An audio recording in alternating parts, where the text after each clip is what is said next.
Meanwhile, the sky, I mislabeled that, that's the subject, the neuter subject, begins to be mixed, passive infinitive, with a great murmur, follows a cloud with hail mixed in, or with hail having been mixed in, ablative absolute. And so, yes, Joe, there should be a double underline there as well. And the Tyrian followers, Tyrian comrades all around, and Trojan youths, and the grandson, this is Iulus. So the grandson, or Ascanius, so the grandson of the Dardanian grandson of Venus, so Aeneas' son, all of these guys are scattered through the fields, seek, or this is a perfect syncopated perfect. So they sought roofs or dwellings with fear. So a storm breaks out, and these three groups of people, the Carthaginians, the Trojan youths, and Aeneas' son, they all are scattered and they seek roofs or shelters because of the storm. And you could also translate as they sought dwellings because of fear. You could do it as an ablative cause. And then streams rush down from the mountains like after rain. And this is one of the most interesting lines in the Aeneid because Dido and the Trojan, and I'm going to not translate this for a little bit. So Dido and the Trojan, as in Aeneas, come to the same cave. And why is this interesting? Or they arrive down at the same cave. Why is this interesting? Because Spelunca Meandem surrounds Dido and the Trojan one as the cave does. And there's an ambiguity here, which is who does this leader refer to? Is Dido the leader or is Aeneas the leader? And then why is Aeneas just called the Trojan one? So Virgil's kind of hiding Aeneas by calling him the Trojan one. And you can think about what you think, and we can talk about it in classes. Which one does this really apply to? So then, while they're in the cave, Mother Earth, or the first, or Mother, the Earth as chief, or first Earth. So this refers to Mother Earth, and it's a feminine word. Both both Mother Earth and Juno as the matron of honor. So Juno, the matron of honor, give the sign.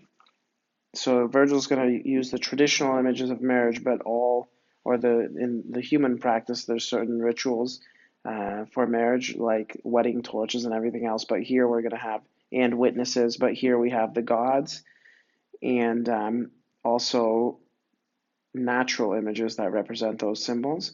So fires gleamed, and the upper air as a witness to the marriage ceremonies, or to the what to the marriages is a poetic plural. Uh, on the highest mountain, on the top, on the highest top, highest like vertex or the highest summit, the nymphs shrieked. So this is a creepy thing. It's like fires are flashing. The upper is a witness to the marriages, and the nymphs in the mountains shrieked from the highest summit. That day, the first of destruction and the first of evils was the cause. Neither indeed is she moved, or is Dido moved, by appearance or by fame.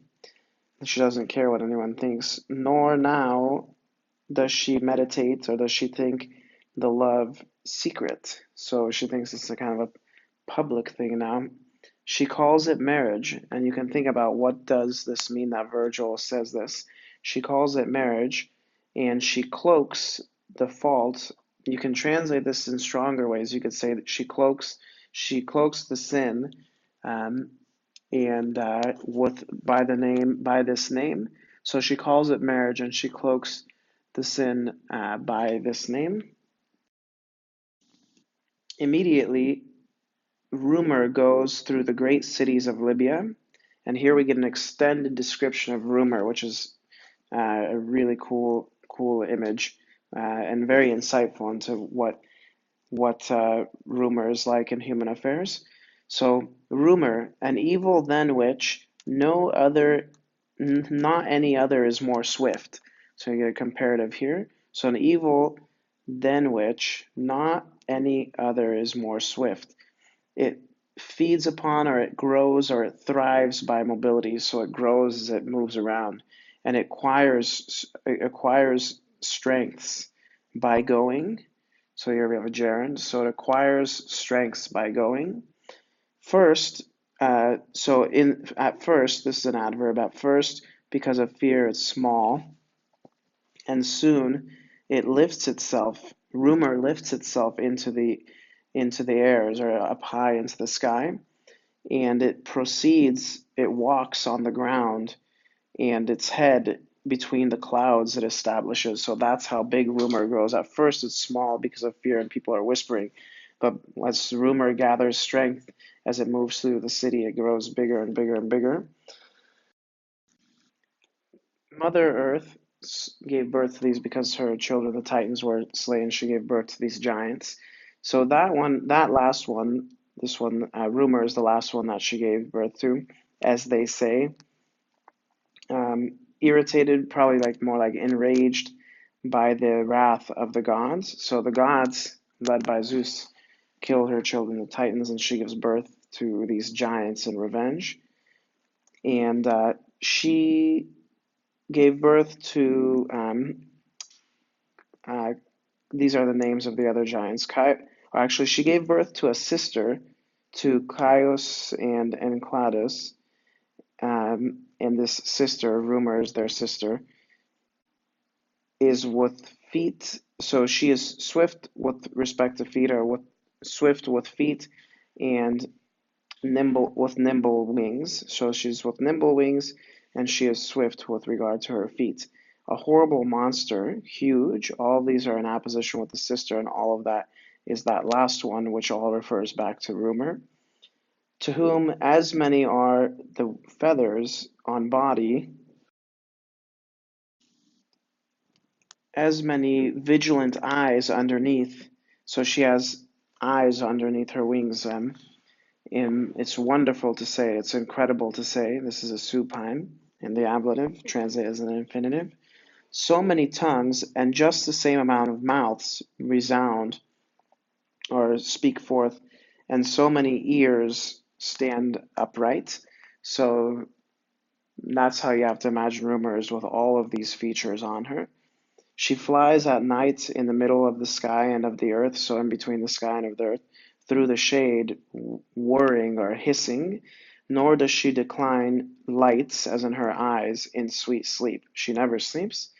She sits in light as a guardian, either on the top of the highest roof or in the highest turrets, or highest towers, and she terrifies great cities.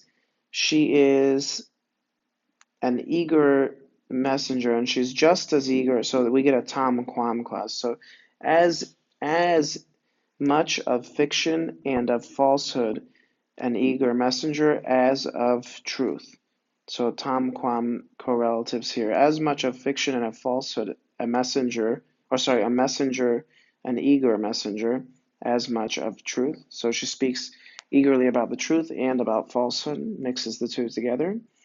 This one, then, with multiplicitous, so with many speech, or with multiplicitous speech, was filling the peoples, rejoicing, and equally she was singing both things done, so it's a neuter plural, both things done and undone, so things that have not been done. She lies about things. And what else does she say? We're going to get indirect speech here. She says, Aeneas to have come, having grown from Trojan blood, and Dido deigns to have joined herself, or to which man Dido deigns to have joined herself. Beautiful Dido deigns to have joined herself. More indirect speech. So now for the whole winter accusative duration among themselves in luxury, however long, or as long, however long, Rumor says them to fondle, one probably implied one another, unmindful of kingdoms, and captured, that they are captivated or captured by desire, by shameful desire.